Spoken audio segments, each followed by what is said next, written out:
Page, Hangman Page, Samoa Joe are all going to be in the main event scene in one promotion in the U.S. And I will have the opportunity to go see it live myself.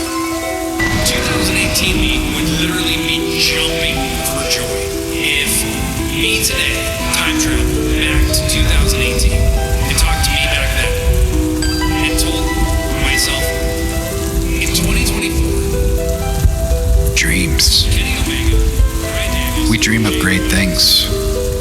We're our best or worst versions of ourselves in dreams. And as time passes and our bodies start to falter, start to budge with the passage of the ether, we grow a little more grateful for our continued existence, a little sadder that there's less of it. We like to think that we could do so much better with our most able version of our bodies and our accumulated wisdom. the opportunity to go see it live myself. 2018 me would literally be jumping. But could we? If me today time traveled back to 2018 and talked to me back then and told myself in 2024 Kenny Omega, Bryan Danielson, Jay White, Ospreay, Moxley, Jericho, Okada, Pac, Adam Cole, MJF, Swerve, Hangman Page, Samoa Joe are all going to be in the main event scene in one promotion in the U.S. And I will have the opportunity to go see it live myself. 2018 me would literally be jumping for joy. We have to try.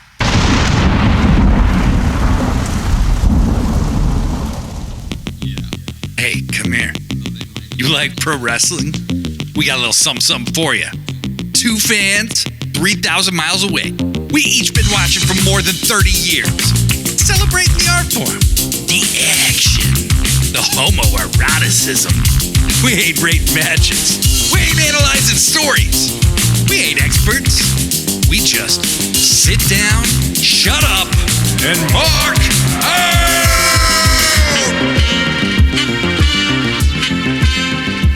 Hey everybody, it's Blade Daily welcoming you back to another edition of Sit Down, Shut Up, Mark Out, a pro wrestling podcast about pro wrestling. Unbelievable, right? That's our niche in the marketplace, is we are a pro wrestling podcast about pro wrestling.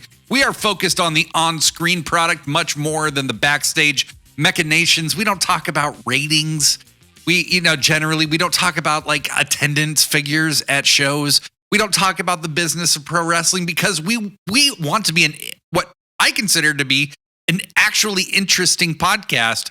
And since we're all fans of wrestling, why don't we talk about that? Kind of crazy, right?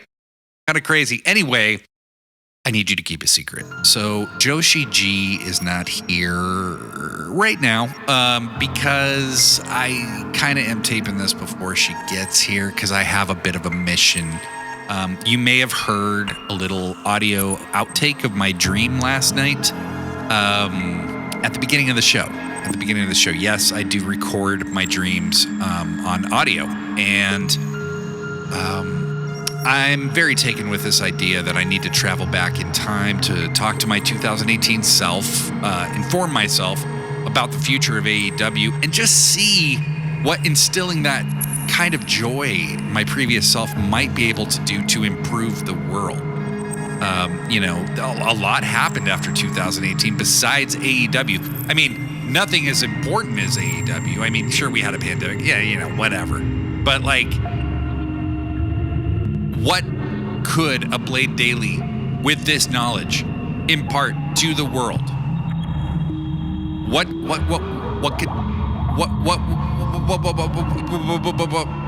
you see what I mean? Exactly. So I'm gonna do that. I'm gonna travel back in time. I'm gonna tell my previous self about the future, and we'll just see what happens.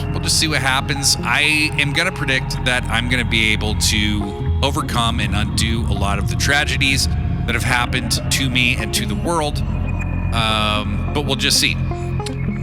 So basically now I just need to figure out how to, build a time machine. Oh, shit! So basically, Blade Daily is building a time machine, and because this is a podcast that we want to try to keep under a relatively short amount of time, we're taking some narrative liberties. And basically, I'm here to explain to you, because we're fucking stupid, that Blade Daily has built a time machine through some kind of means, and now we're back. It's fucking stupid. Right. All right. Fuck. That was actually pretty simple. Pretty simple. Anyway, who knew that Hot Pocket sleeves could make such a big difference? You know what I mean? The missing ingredient. Anyway, okay, time to travel back to the past. So, all right. Anyway, here we go.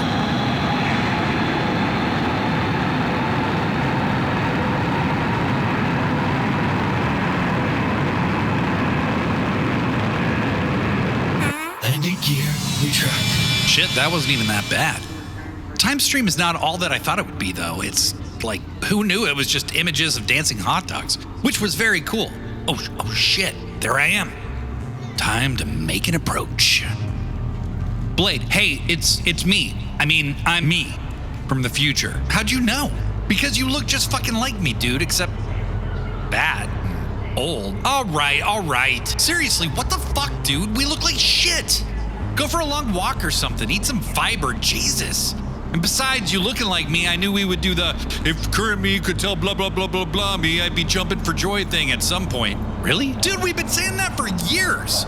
Remember if 2008 me could tell 2004 me that we elected an African-American president, he'd be jumping for joy. Oh.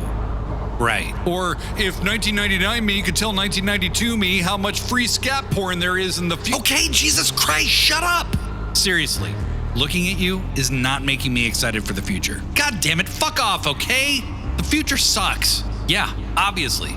But like, how does it suck? Well, there's a global pandemic that kills millions of people. What? Yeah, Black Mirror stops being entertaining because it's too much like reality. No. But you have this awesome pro wrestling podcast. We host a pro wrestling podcast? Yeah. Jesus Christ, no. Do we scream about 2-minute segments for 45 minutes like the other losers? No. No. Actually, it's pretty chill. We talk about, does Shinsuke win the WWE title? No. Fuck, really? Don't tell me Roman is still... Yep. But this time he's champ for like 3 years straight. Jesus, fuck. That doesn't even matter. We don't even watch WWE anymore. What? How do you host a pro wrestling podcast? There's a new promotion. It's called All Elite Wrestling, or AEW. It's started by Kenny Omega, the Young Bucks, Cody, and this billionaire rich kid who's a total wrestling nerd named Tony Khan. Really? Yeah, and it rules. That whole time we're stuck indoors during the pandemic, their new show Dynamite is on every Wednesday, and it's fucking awesome. Wow. Does CM Punk ever come back? Yeah. To WWE? No. To this new place? Yes. Holy shit! Is it awesome? Yeah, until it becomes absolutely horrible. Yeah, that's kind of his deal, huh? Yeah, but fuck that. The main point is they've got Samoa Joe, Jericho, Hangman Page, Kenny, MJF, Bryan Danielson, Jay White, Swerve Strickland, Okada, Will Ospreay, Jon Moxley. John who? Moxley. It's Dean Ambrose, but not emo, and he's bleeding all the time. Sick! Goddamn right. So you're telling me all these people are in one company, and that's just the men's heavyweight division. Wow. That's kind of fucking idiotic that you think I'd believe that. What? Oh, come on, really? Let me guess, they call it professional wrestling instead of sports entertainment, too. Well, actually, yeah. Okay, big fat me. This was a good one. I'm not sure who stuffed a lookalike in a fat suit, but this has been a pretty good prank. Come on out, whoever you are. Where are the cameras? It's not a joke. Seriously, do you need me to take you to a local medical center?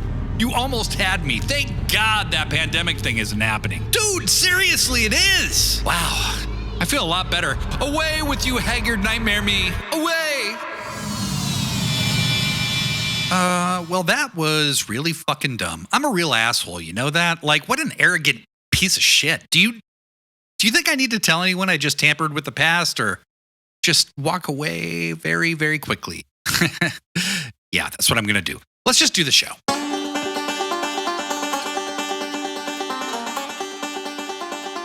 What's up, everybody? It's Blade Daily coming at you once again for another episode of Sit Down, Shut Up, Mark Out, the pro wrestling podcast about pro wrestling.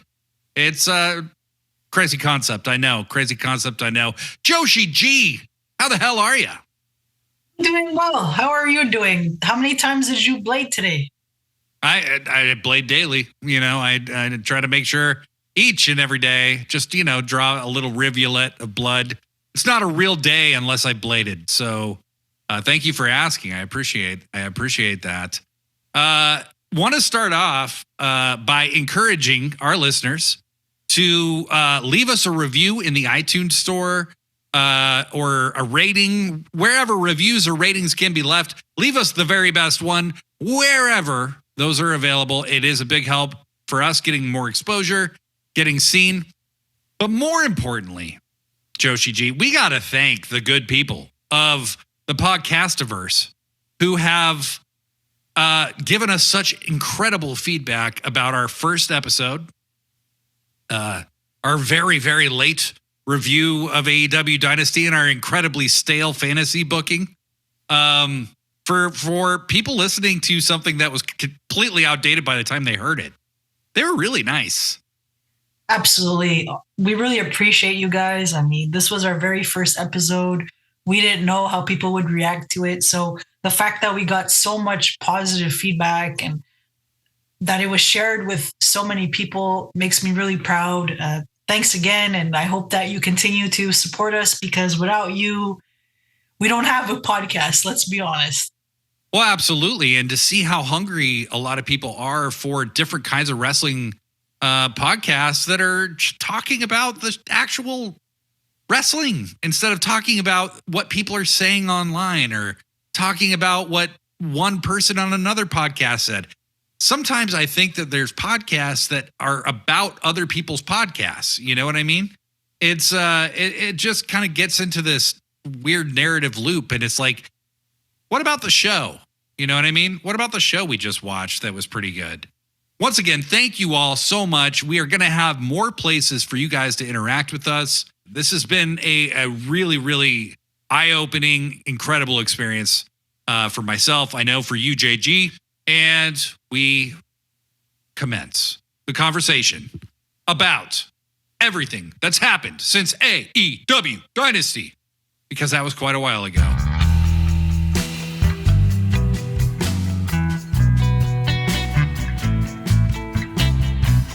Obviously, there's a lot going on in AEW right now. We have a ton of storylines that we will discuss. But kind of the first thing that we wanted to talk about was kind of the booking improvements that we are seeing with the company right now. It's weird because, like, sometimes I think commentators or whatever, they get like so married to like a point of view that they're really slow to kind of like see what's actually changing and what's happening. But you had a couple great observations, Joshi G, that I think we should talk about. So one of those was that wrestlers who were kind of competing in the title scene, kind of once they lost, they would just disappear. And that was true for a long time. And that's just not the case anymore. I do think that it was a fair criticism, because it's true that you have, let's say, Serena Deeb challenged Thunder Rosa for the belt at Double or Nothing. I believe it was back in 2022. And then Deeb just disappeared. And just as an example, and this was something that kept happening, so there wasn't much continuity. However, I feel like this year we've seen a lot of continuity. Like if you look at, for example, Thunder Rosa, she did lose to Toni Storm at Dynasty. And at Revolution, Deonna lost to Toni Storm. However, they haven't been forgotten. Thunder Rosa and Deonna are feuding with each other right now. And it is such a great feud. I absolutely love it. I thought their first match was really good. And I think their next match is going to be just as good or even better. I would imagine even better. So it's just been really cool to see them every week. And although they're not in the ring together, they mention each other in their segments, show up after each other's matches. This is an ongoing feud. And it's nice to see. And it's not a feud that's just between the champion and her challenger. It's involving two other women that aren't fighting over a belt. They just don't like each other. And it's really awesome to finally see that. I will begin by saying that I have to say, ever since Tony Khan hired Jennifer Pepperman, there has been a huge difference in the women's division. Besides the elite storyline, the women have the best stories. I'm enjoying all of their stories. I'm enjoying Tony Storm and Serena Deeb, Willow Mercedes Moné, Thunder Rosa and Diana, Mariah May and Tony Storm and Mina. There are just so many amazing stories right now, and all of the characters are really interesting. It has just been such a huge shift from what we got even last year. Absolutely amazing. And I am a huge fan of women's wrestling. This is something that I've wanted in AEW for a very long time. So to finally see it happening, it makes me so proud.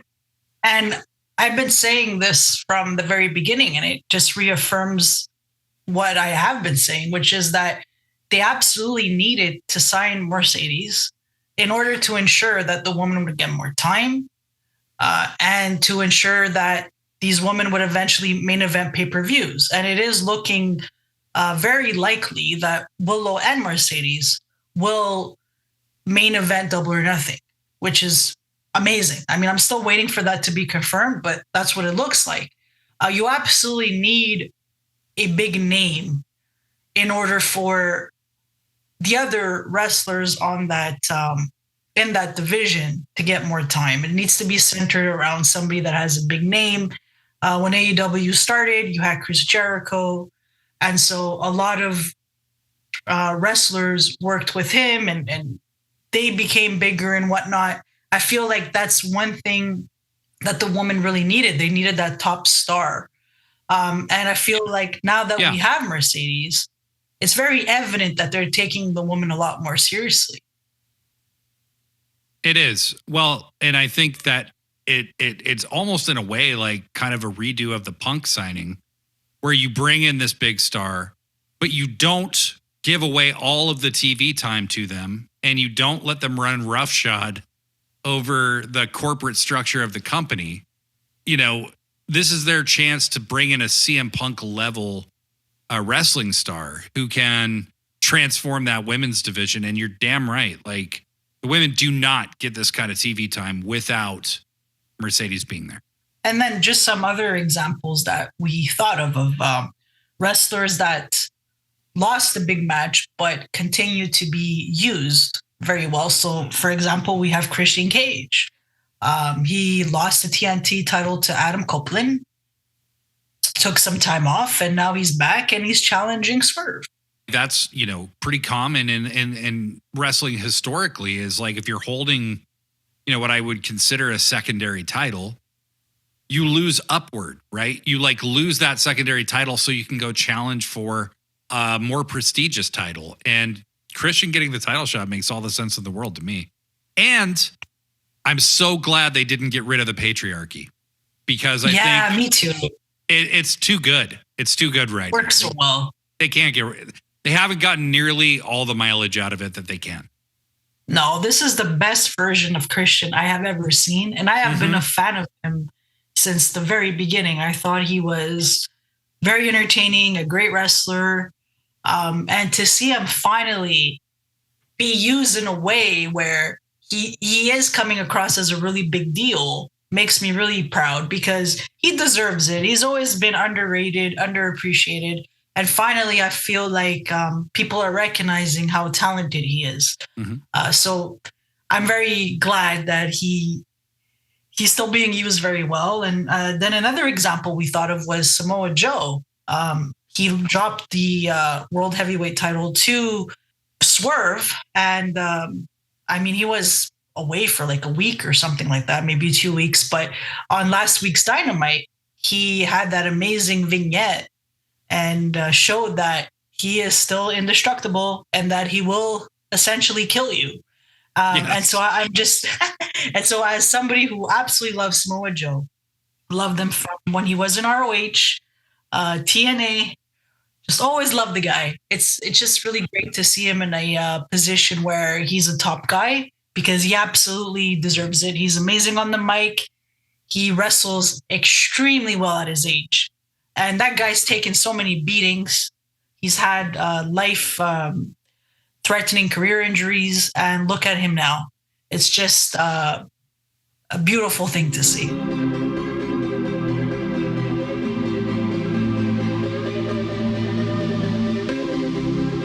Well, and he's one of those guys that I've always loved, Samoa Joe. I loved him in ROH.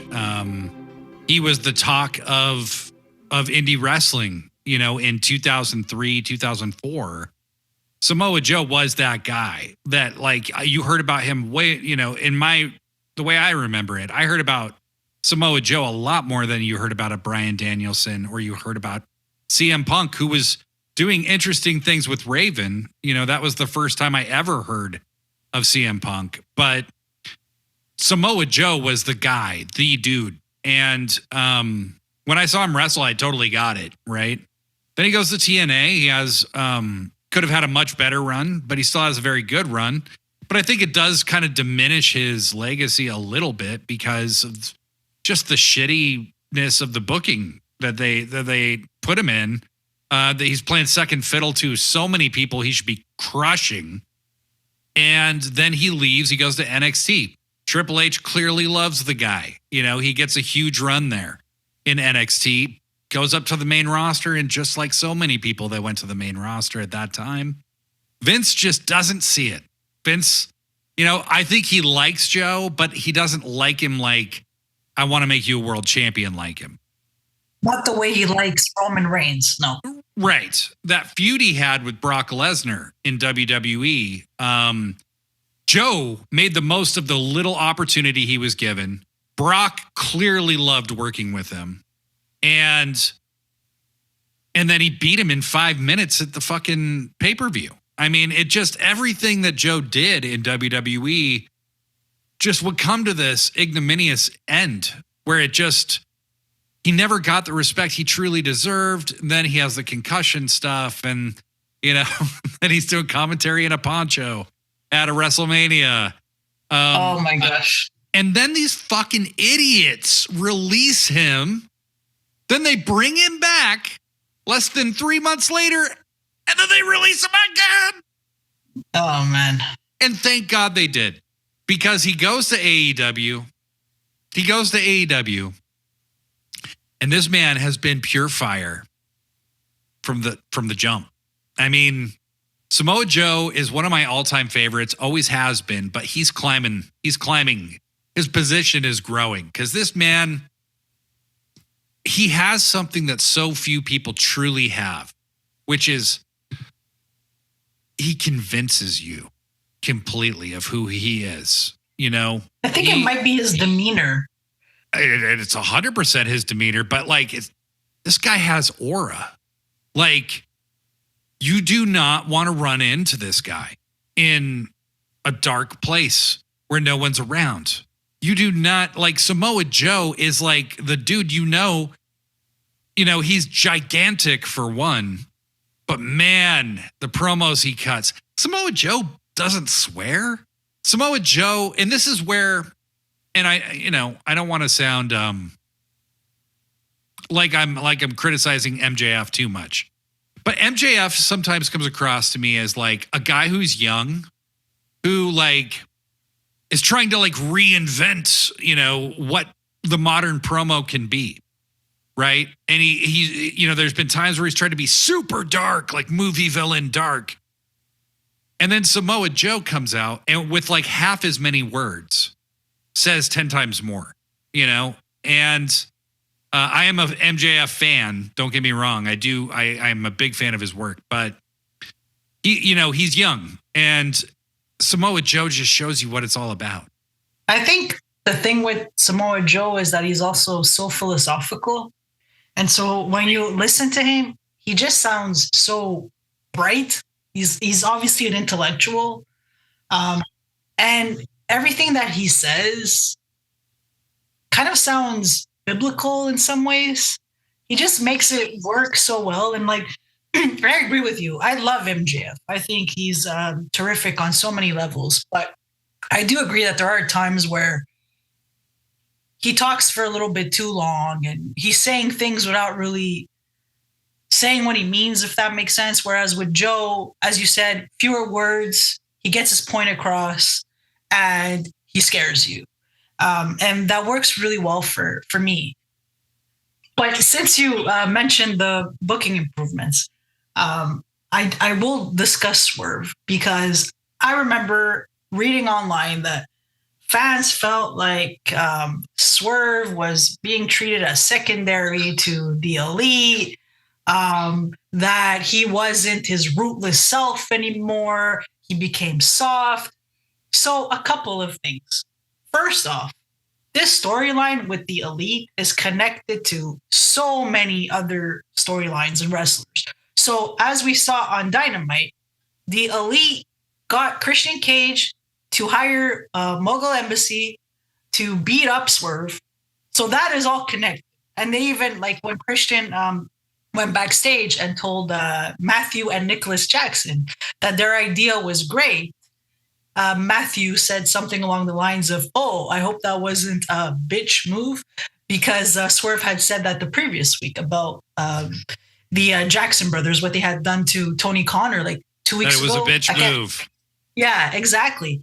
And so clearly the Elite, they hate Swerve.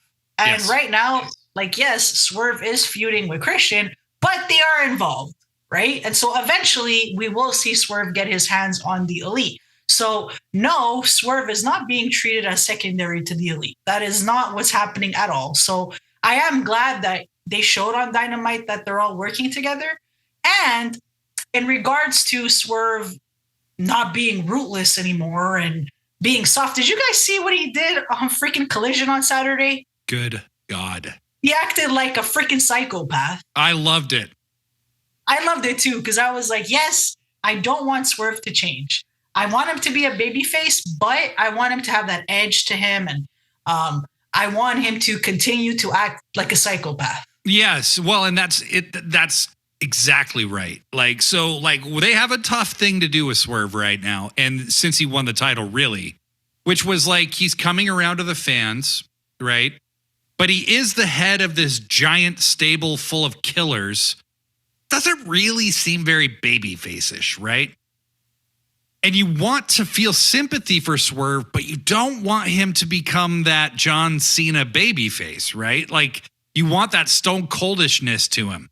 And he basically gets destroyed by the Mogul Embassy, which, if you've been watching Ring of Honor on a weekly basis, which I have, it's not like you're punished for not watching it because like you don't understand what's going on. But Toa Leona was out wrestling a singles match in Ring of Honor and it's going, Nana, where are you? Nana, where are you? Like a couple weeks ago. So they've kind of been implying that there's like friction, right? Yeah. And so you're rewarded if you have been watching all that stuff, but you still know what's going on if you haven't. Anyway, so they kick Swerve's ass, and it's a good beatdown, right? Oh, yeah. But what Swerve does to these dudes is so much worse. Ruthless. It is ruthless as fuck, and that is the guy I want to see. They found the exact right balance. He is the babyface, but he's a fucking badass. Exactly. This is my champion right now. You know what I mean? Yeah. Like, I get fucking primed watching this kind of stuff. And did you hear the fans react to him? Yeah. Everybody wants that Swerve. Oh, my God. How does he keep doing these crazy Swerve stomps? I don't know, man. But that guy's on another level. He's just so unique. Man. Remember when Timeless Tony Storm started? And my question was always like, when is this character going to level out and just kind of like be what it's going to be, right? Right. And she keeps, and I was like, she can't keep upping the ante every single week, except she has, right? It's never leveled out. She's gotten more clever. Her promos have gotten even better. Like there's literally nothing. And Swerve's doing the same thing where it's like he keeps upping the ante. And I think there's a lot more to it. I think there's a lot more there. Can you imagine Swerve versus like Okada? Swerve. Oh man. Holy shit. Oh my gosh. Well, now you made me think of Okada's match with Pac. So here we go. Another wrestler that, although he lost to a champion, so Pac lost to Okada at Dynasty, he is now feuding with Switchblade Jay White. So hey, not forgotten either, right? Injected into my veins. Into my veins. I mean, I love both these guys. This is why sometimes when you're watching a match in AEW, it is very hard to root for a wrestler because you're just like, darn it, I love Pac, I love Jay White. Why is this happening to me? I mean, it's all great. It's all positive and awesome, but I can't ever choose. It's always a dilemma when you have these two top guys that are so amazing on so many levels. And they're clearly going to have a match at Double or Nothing. And I'm just there like, man, I love Jay White. I love Pac. Who do I root for? So yeah, but I'm just glad to see that they're doing something with Pac. And then another example. Now they're all like coming to me, which is funny. So Bryan Danielson, he lost to Will Ospreay at Dynasty. It wasn't for a title, but still, it was a loss nonetheless. And now he is representing Team AEW, right? So he's in a really great storyline. So I mean, yeah, the booking has gotten significantly better. One thing that has led to that is this creation of this new elite that is more evil than anything we've ever seen in AEW before. Obviously our last episode we taped right after AEW Dynasty. And boy, things changed a lot between, us taping that episode. I think it was the weekend after, or a few days after Dynasty, and literally the next episode of Dynamite, because the Young Bucks, for one, how many times has a tag team run a wrestling company? Like how many times has a tag team been the top heels in a company? It's happened, but it's been very, very rare. You could say like the Outsiders, but let's not fool ourselves. That was two world title level singles wrestlers as a tag team. But the Young Bucks and the Elite in general because they run the company, they have so many different people feuding with them at the same time. But because they have so much power on television, they can kind of sustain the weight of having multiple rivalries. And that provides this landscape where you can have stories intersecting with each other, like Christian and Swerve intersects with the Young Bucks.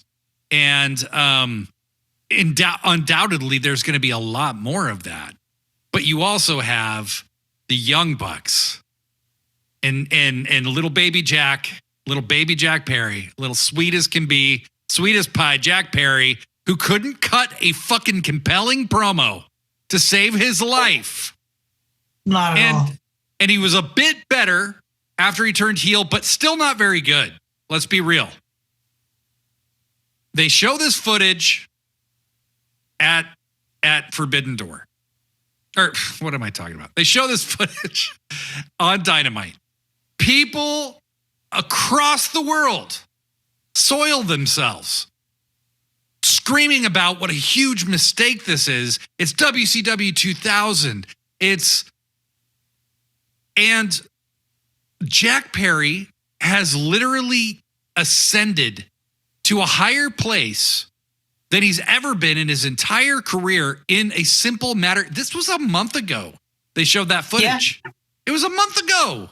Feels like it was a year ago. It really This guy's does. on a completely different level now. He's letting the anger that situation created in him come out in his promos.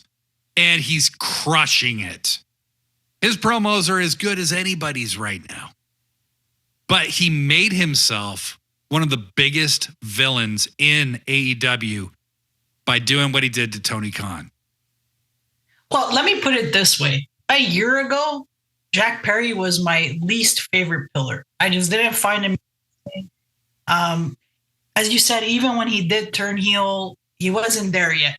So to go from being the pillar that I found the least interesting to being the one that I'm most invested in today, that's a huge change. And I feel his time in New Japan gave him a lot of confidence. He's worked on his confidence a lot. You could tell when he has a promo, he just comes across as believing his words, which is really important. And then let's be really honest here. The Young Bucks were getting stale. Oh, yeah. I love the Bucks. Me too. Yeah. I've always loved the Young Bucks. But last year, there was something missing. You know, you would watch their matches, and yeah, they're good wrestlers, don't get me wrong, but something did not click. And this change in character needed to happen. And I feel like now that it has happened, they are the most interesting characters in AEW, besides obviously Tony Storm and a couple of others, but they really stand out. They've managed to become these characters that you really hate. I mean, they're freaking annoying, honestly. Yeah. You know? Yes. There are times where I'm just like, Matthew Jackson, like, be quiet. You are so annoying. But it works. They know how to. That's why I've always liked the Bucks as heels. They know how to aggravate people. They are really good at that. And now that they're pretty much abusing their power and they're just starting fights with everybody, they make you hate them. Like, I mean, when they beat up Kenny Omega, I was like, I hate the Elite. Yeah, no, for me too. I mean, as the GOAT of this generation, which is, I think you and I are in agreement on that. You know, Kenny is our favorite. The minute that they put their hands on him, I was like, I fucking hate you guys. And I am one of the biggest Bucks defenders in the world. I love Okada. I love Jack Perry. When Okada comes out and says, Kenny, I'm the best bout machine now. You know? How could you? And then Jack Perry attacks Kenny. And, you know, I kind of knew Kenny was going to get attacked, right? Like, I figured this is going to be the big write-off. But when Kenny hit the fucking dragon suplex on Jack and fought back and did some spots, and then he took that bump to the ground from the stretcher, Matt Jackson became the face of fucking evil to me in that moment. Me too. And that's what I love about these guys, is that the Young Bucks understand perfectly what people think of them. The people who hate them, they understand exactly why they hate them. And they embrace it. They're embracing it. And that is going to make them so much more successful. These EVP characters are my favorite version of the Bucks ever. Absolutely. Last year, as a huge Bucks fan, and you and I were talking about it on Threads, you know, last year was this kind of sucks. This isn't like before they became the EVPs and they lost to Kenny and Jericho at Full Gear. They just didn't have any. Honestly, I was like, are they just not feeling it anymore? Like, are they kind of giving up? Are they just going to coast? You know, kind of the same vibes I've gotten from Hangman a few times during the CM Punk stuff, you know, was Hangman's just like, oh, fuck. Okay, I'm just going to ride this out, you know. But now they are literally the face of evil in AEW, and every big story is running through them right now. But what they're doing, you can only do that if you're going to be true heels. So look like a coward. Act like a little bitch when it suits the story. Make the people opposed to you look huge. They're making Swerve look huge. They're making Christopher Daniels look What huge. a promo. Oh my God. The promo on Collision was incredible. Man. Christopher Daniels, his best days as a performer, as a wrestler are past, long past. The dude's clearly wearing gigantic braces on his knees, but holy God, you let him cut a promo every once in a while. He will, the way he fucking like made Matthew Jackson just look like a little girl, like just, don't hurt me. You know, like it was amazing. It was awesome. And they are making, conversely, they are making everybody that they're feuding with look bigger and look better. Yeah. And they're going to build up Jack Perry, and at this point, I went from like, I don't know if Jack Perry's going to make it in AEW to like, I could see him with the world title eventually. I could see him with the TNT title or like the international title, like now, obviously Okada has it, but you put Jack Perry and Ospreay in a feud down the road, like it's conceivable he could win it, It's just amazing to me how much can change in a year. I mean, when you look at just some examples, Tony Storm, Jack Perry, a year ago, they weren't that interesting. No. I like them now. It just goes to show that if you have confidence, you work hard, you do what you need to do to get over, you can accomplish that. You just need to really apply yourself. And these two men, it's just their character development has been incredible. Yeah. Well, and let's really think about that. We were talking about the women's division earlier. Obviously another story that's intertwined is Thunder Rosa and Deonna were feuding. Both of them had feuded with Toni Storm. And it started off with them trying to be allies and trying to, ward off the interference of Luther and Mariah May. And now they're in a feud with each other. Deonna has turned and is becoming the elitist biatch that she is destined to be, And that feud is as interesting as any of the other feuds in AEW right now. It's very, very good. I love it. Yeah, I love it too. There are just so many great stories right now. And like we were discussing earlier, just Adam Copeland and his open challenges, they've been working really well. I wasn't sure how I feel about Adam Copeland as TNT champion, but so far it's been great. His matches have been really good, and I'm sure he's going to put a young talent over. So I'm all for it. He's not a selfish guy that wants to make everything about him. Like, I'm sure he'll put someone like Daniel Garcia over eventually. That story's not over. So yeah, there are just so many amazing things happening. There's the AEW Stardom relationship, which is so strong. How many times have we seen Mina so far? Yeah, a ton. She's been on it a ton. And obviously I think that's going to, it seems to me like that's building towards her facing Tony maybe at Forbidden Door. And that's where you can start to use that as the thing that creates the rift between Tony and Mariah May. And you can build that to All In, and very potentially you have Mariah May winning the world championship in Wembley. Like, can you imagine that? Like, Mariah May, we were talking about this on DMs, but Mariah May is like the Claudio Castagnoli of the women's division. She is always up for a great match. She always makes whoever it is she's working with look incredible. She's on TV almost every week because she's just willing and able to keep going out there and keep producing. She has been fantastic this year. What a huge addition to the women's division. But think about this. This occurred to me a year ago at this time. Think about the women's division. Okay. You had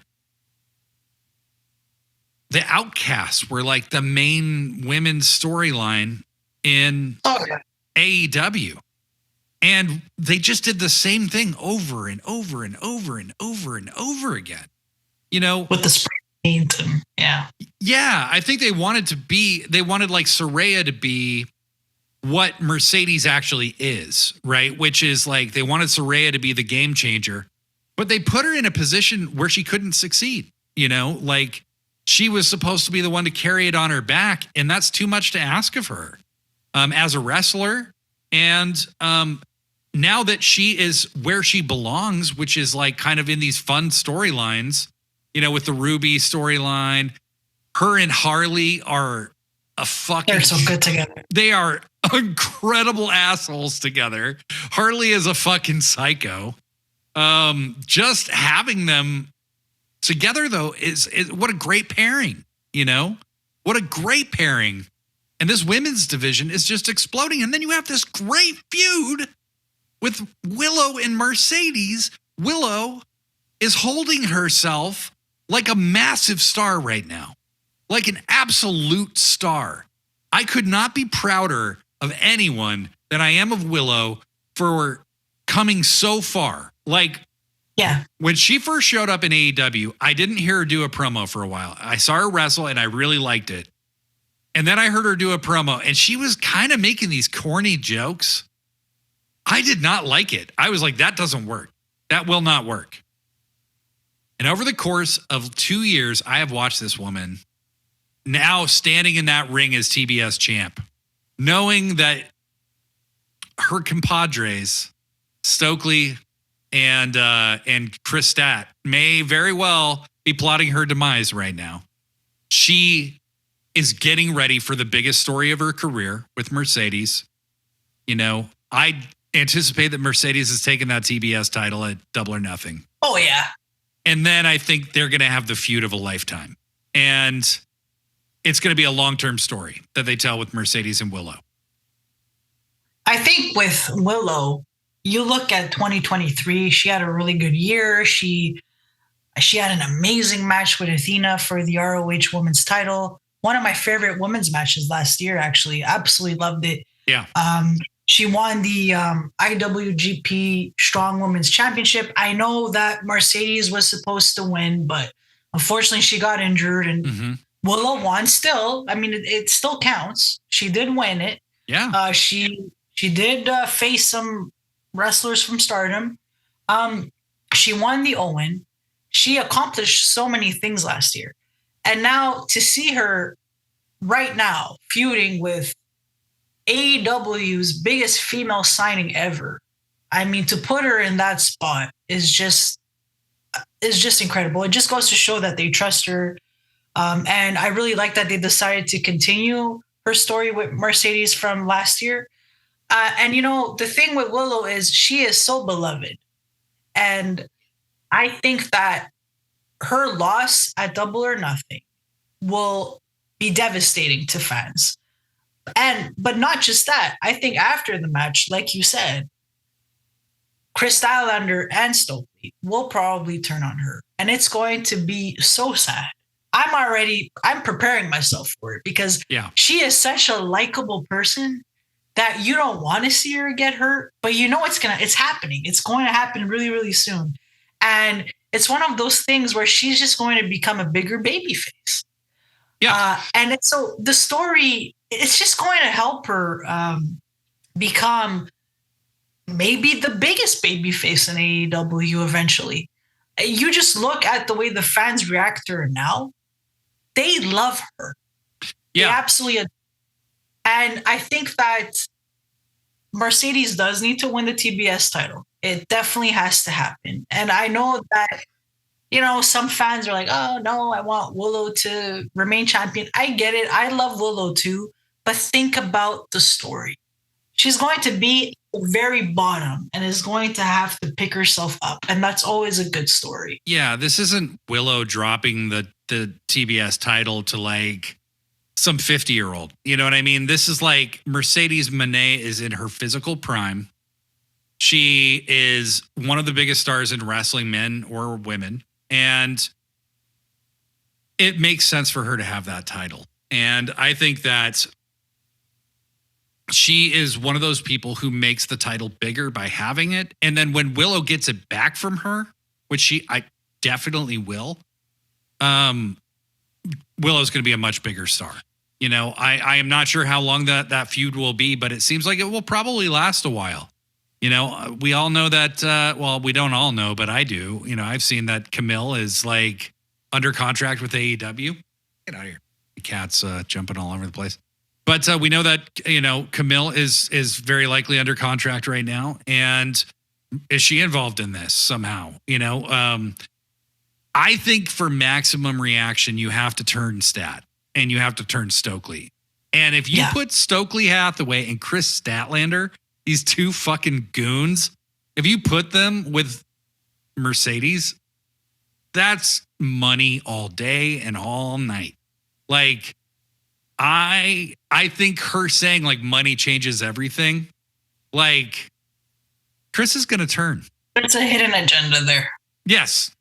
And for sure. Trent turning on Orange and the best friends and Chuck. And then remember the very first time they showed that off air thing that happened where Trent whispered something in Chris's ear. And she's been out there kind of like getting involved every time there's an incident between him and Orange. Like, Chris is turning. Chris is definitely turning. And I'm here for it. Me too. So you've got... I'm sorry, go ahead. I was just going to say, and the thing about Mercedes is that she is someone that you build the women's division around. You had said this very well earlier about Saraya. Yes, they brought her in, and I guess there were some expectations that she would be a game changer, but, and no disrespect to her, she did contribute a lot to women's wrestling, especially in WWE, but she's very limited when it comes to professional wrestling. I don't even know how often she can wrestle. Yeah. And like you had mentioned earlier, her whole outcast thing, it wasn't working very well. She's better in sillier roles. Yeah. So as you said, what she's doing now with Harley is terrific because they're just both so crazy and funny. And I love that Saraya shouts a bunch of nonsense when she's at ringside. It's very entertaining. But whereas Mercedes, she just comes out and you can't help but look at her. She's a beautiful woman. She's stylish. She has the it factor. She is, to me, a bigger deal than Saraya. Again, no disrespect to Saraya, but that's just the reality of it. Right. Mercedes is a star, like a mega star. And she is the right person to change the women's division to be that game changer. It absolutely was going to be her no matter what. I know they tried with Saraya, but she doesn't fit that role as well as Mercedes. No, and I think, going back to Saraya for a minute, she has proven she's an incredible promo. She does really, really good promos. She's just better as a heel, for one. Mm-hmm. You know, they tried to bring her in as this baby face. This is my house now. And it kind of hit all the wrong notes. Like they kind of couldn't have done it any worse. Like it was, you got to also call a spade a spade. Like it wasn't well done. The issue with that too was you put her very first feud, right, was with Britt Baker. Right. Okay. Britt Baker crushed her on the mic saying, you did not lay a freaking brick on this house. Right. You did nothing. And Baker, in terms of mic skills, is one of the very best. And because the thing about AEW fans is you're going to root for the originals, especially when they are really good on the mic. They're great wrestlers, and you just absolutely adore them. And in Baker's case, once she turned heel back in, like 2020, let's say, and she became so freaking good on the mic, and she just pulled off this whole DMD character, it was hard to root against Britt because you're like, she was the first woman signed to AEW. She is incredible on the microphone. I don't know what happened to her. All of a sudden, she's cutting like these amazing promos. I remember there were weeks where I said she had the best promo tonight. Oh yeah. But so when Baker came along and she's cutting these freaking amazing promos, it was like, wow, she just completely stood out. And then so you have Saraya come in. She's saying, this is my house now and all this stuff. And then you have Baker saying, no, this is my house. I was here from the very beginning. I laid out this foundation. How do you root against Britt? Well, right. Well, and what was the intention, right? Was it to turn Britt babyface and turn Saraya? But they wanted Saraya as a babyface. So Britt was kind of cutting these babyface promos on Saraya. And that's one of the few times where I've seen AEW not having scripts being a bad thing is because they kind of, they weren't on the same page. And it just, everything Britt was saying made Saraya look worse, and worse in the way that the character she was supposed to be was not succeeding. And it didn't work at all. So I think Saraya being put in this position where she can be kind of a shithead, somewhat lighthearted asshole with Harley Cameron, she's killing it. I mean, she is crushing it. I loved the possessiveness over Ruby. I loved all of it. So good for her. I'm very, very glad that she kind of found her sweet spot. But as much as we love AEW, and you can tell we do, we're going to take a little detour because I got a question for you, JG.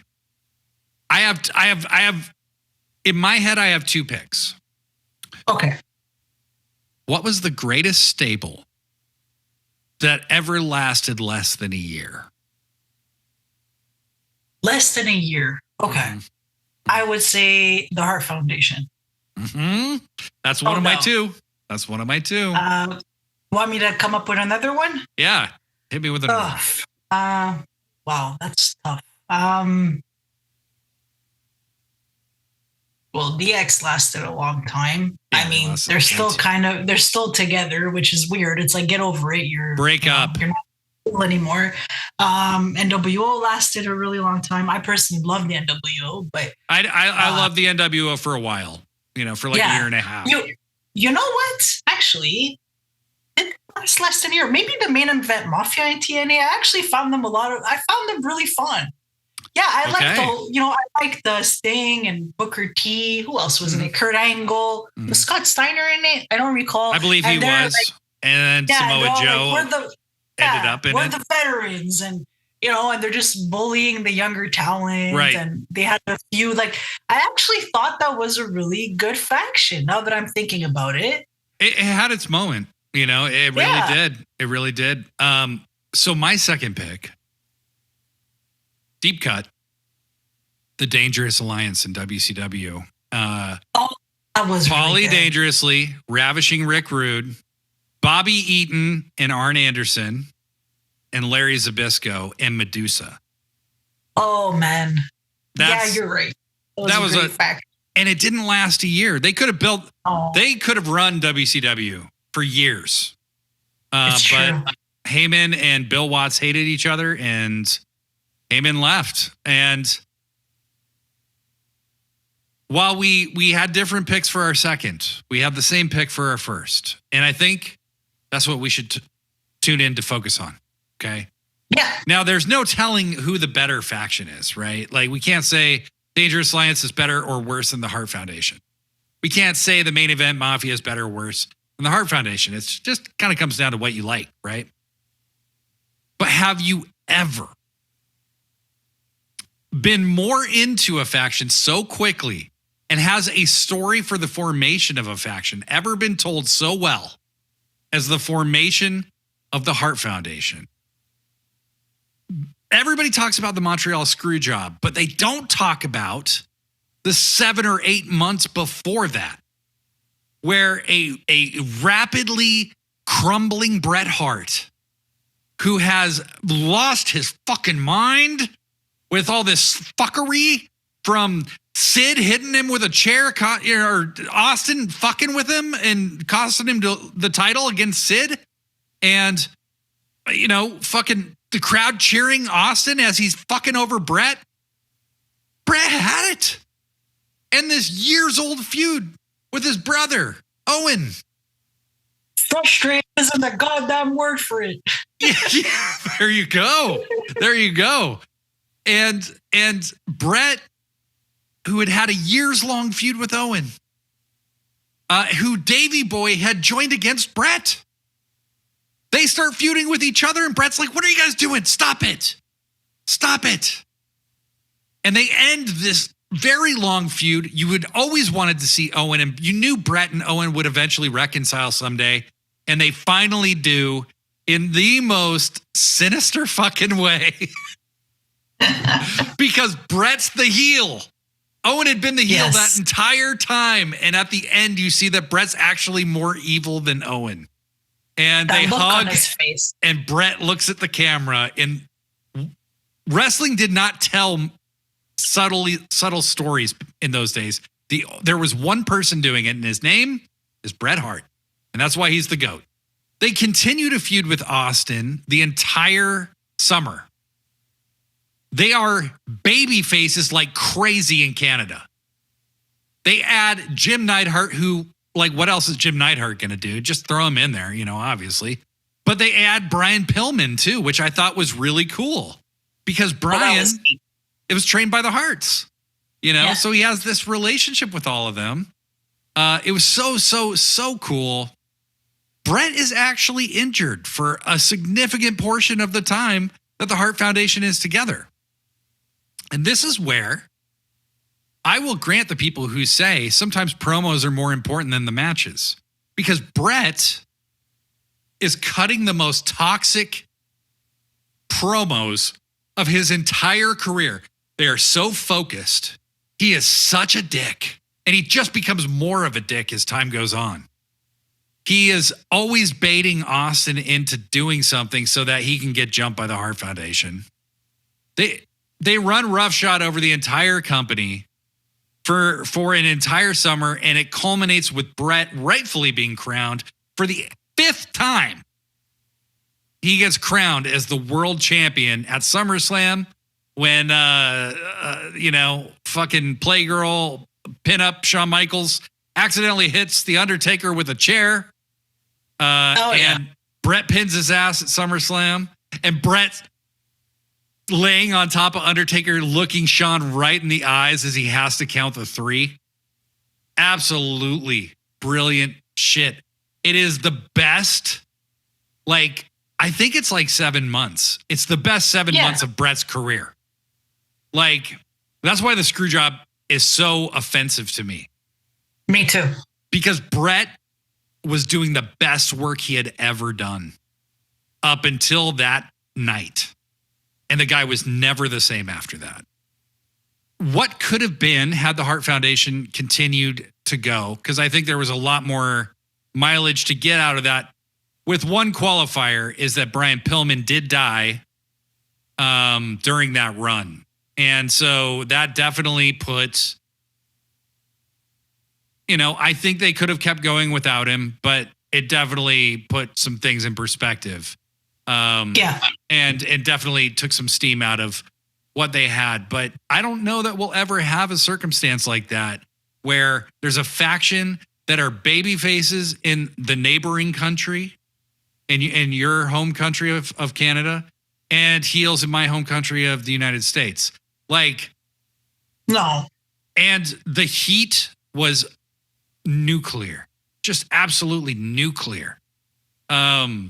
So yeah, I would have to say, talking about it now, I would have to say, as great as the Dangerous Alliance was, the Hart Foundation is the greatest less than a year-long stable. I just don't think it's debatable. Oh yeah, and like you said, that wasn't something that you'd see back in the day. I mean, Brett turned heel. The fans turned against him and decided that Austin was their hero, which is fine. No problem there. But, to see the American fans turn on Brett like that, and then to see him get this hero welcome in Canada, and also not just in Canada, but in Europe too. Yeah. Brett was over. He was like their top baby face. So, I mean, we're never going to see that again. It was just a really special time. And it also showed that Brett was actually good at talking. There is this argument that Brett was boring, that Brett couldn't cut a promo. You watch him in 1997, and he definitely was able to cut a promo. And like you were saying, when he hugged Owen Hart and he looked at the camera and had that evil look, his mannerisms, his demeanor, top notch. He was 97 proved what an incredible character he was and how great his character work really, really was. I think, you know, what's so interesting is that like some people will say Kenny Omega is not a good promo. And I think Kenny is actually very similar to Brett. Yeah. They're just subtle. They have a softer kind of like, it's different for pro wrestling. Like you know, most of pro wrestling is kind of barking, you know, and they don't bark, you know. So when they do bark, when Kenny does start shouting or Brett does start shouting, it means something because they don't do it all the time. And so, you know, to me, Brett was always very subtle. And to me, Kenny Omega, not only he's not like, you know, the greatest of this era because of his matches. He's the greatest of this era because I think he is the best storyteller of this era. The story with Hangman, the story he told with Will Ospreay last year in the Tokyo Dome. Kenny reminds me so much of Brett. And it's hilarious to me that people say that Kenny Omega has no psychology, or it's like, dude, that is not true. He is literally too smart for you. That is the problem. That is the only problem, is you're too dumb to get it, because he doesn't spell it out in big, you know, bold letters for you. Doesn't mean he's not good at what he's doing. You know, I just have so much respect for Brett. I mean, you know, he has gone through so much, losing his brother in 1998. He had a stroke. You know, he just went through so much too. So I'm just glad he's in a good place right now. And I just cherish all those memories that I have of him. I remember I met him at Comic-Con in wow. I met my childhood hero. Wow. And yeah, there was a really long line for him. And I remember, I bet there was. Yeah. So I was there with my husband and our friend at the time. And so basically, finally, it was our turn. We approached him. My husband was doing all the talking, you know, and in my head, I'm like, what is he doing? Brett's my goat and he's talking, you know, and Brett, and, you know, and my husband's like, this was my favorite match of yours, blah, blah, blah. And then Brett looks at me because he could tell that I really want to talk to him. I'm like, oh my God, this is my childhood hero. And he's like, what was your favorite match of mine? And I'm like, oh. So, and I'm just like, oh, Brett, you acknowledge me. So we were talking and I told him I loved your match with Steve Austin at WrestleMania 13. I loved all your matches with Owen. And then I asked him if I could give him a hug. And he said, of course. And he was just such a sweetheart. Honestly, like I was just like, I love this man so much. So yeah, like I said, if it wasn't for Bret Hart, I would not have gotten into professional wrestling. So yeah. Thank you, Brett. Thank you, Brett. Thank you, Brett. Absolutely. And with that, we say it's been a fantastic conversation right here on Sit Down, Shut Up, Mark Out. We hope that you guys have been marking out as we've been marking out, because you can tell we are big time marks for this wrestling business. As I said at the top of the show, you can follow me on Instagram or Threads. iBladeDaily is my handle. You can follow Joshi G at Gina6000 on Threads or Instagram. You can follow us on Instagram or Threads, this podcast, at Sit Down, Shut Up, Mark Out. And you can also rate or review us, or both, on iTunes or anywhere else where you rate or review podcasts. Give us a 5-star. Also, if you want to have us talk about something in particular, let us know. Send us an email, sitdownshutupmarkout@gmail.com. That's sitdownshutupmarkout@gmail.com. Give us your feedback. Let us know what you want to hear about. Maybe you want to be on the show. Maybe you want to talk about a wrestling memory that means something really big to you that was pivotal to your fandom. We want to know all about it. But we can't know it right now because we're leaving. So, with that, I'm Blade Daily, and my friend is Joshi G. Really nice talking to all of you, and thanks for your support. Keep listening. Absolutely. We'll see you soon. Happy wrestling. Wrestling forever. Yeah.